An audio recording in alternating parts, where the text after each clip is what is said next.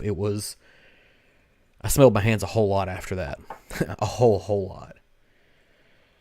But we'll see. Like I said, which one is the primary key, and you might be able to see the letter that's on the bottom of these. I use these black ones so I can write on them on the bottom with a white marker and write on the bottle, and I'll know which one is which.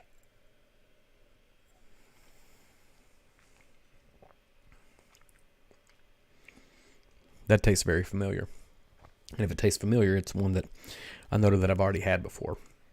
And I've only had one of these before. Let's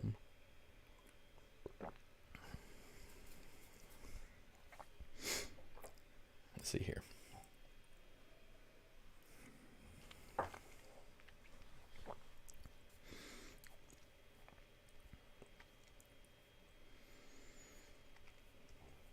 Like, I want to declare a winner right there, but I know that's unfair. So we'll talk about a few other things. Had a great opportunity Saturday night after we had Friday night event activities and Saturday night event activities. We didn't have anything planned for Sunday with the My Bourbon Weekend in Lexington. And so we were sitting out on the patio of the hotel pretty late Saturday night. Got an opportunity to sit down and talk to Perry about what they're doing and what they're wanting to do with the weekend next year. Handful of other guys, but Jason from Mash and Drum came out and sat with us, and we had an opportunity to smoke cigars. And this is one of the things that I really, really like about this community of people. I'm a participant more than I am a creator of anything. I just sort of kind of float around and get an opportunity to be a part of some pretty amazing things. But I posted on Instagram some videos of some of the tables that were set up of bottles that people had brought along with it, and it was almost like everybody sending the things that they're going to bring within a group chat to make sure we don't double up on stuff. But it was almost like, well, can I one up you, and can you one up me, and can we do each other better? And everybody kind of brings their best, but beyond that, there's this opportunity for us to sit outside, smoke a cigar, have a drink, and just kind of chit chat and commiserate or whatever. And Jason sits down at the table with us, and he offers us some of his personal cigars that he has. He has his own little thing, and it has this little red ribbon on it. And I can't tell you what it was, but I can't even tell you if it was a great cigar, because I'm going to be jaded by there's a gnat flying around here. I'm going to be jaded by the fact that this was something that someone shared with me, so it's immediately going to be better. Someone brought it with the intent to share, and they were willing to share it with me. Somebody that was a complete stranger, and still largely is. We would recognize each other in public, but I'm not sure that he could tell you my name at this point, because we're all meeting tons of people.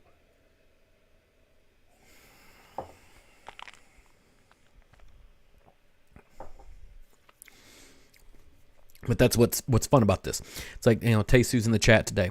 I had an opportunity to meet him because I was hanging out with another person from this, whiskey social media environment, and we sat down and we just chatted for, several hours, and it was about the whiskey, but it was about the community as well, and that's what sort of is fantastic about all of this.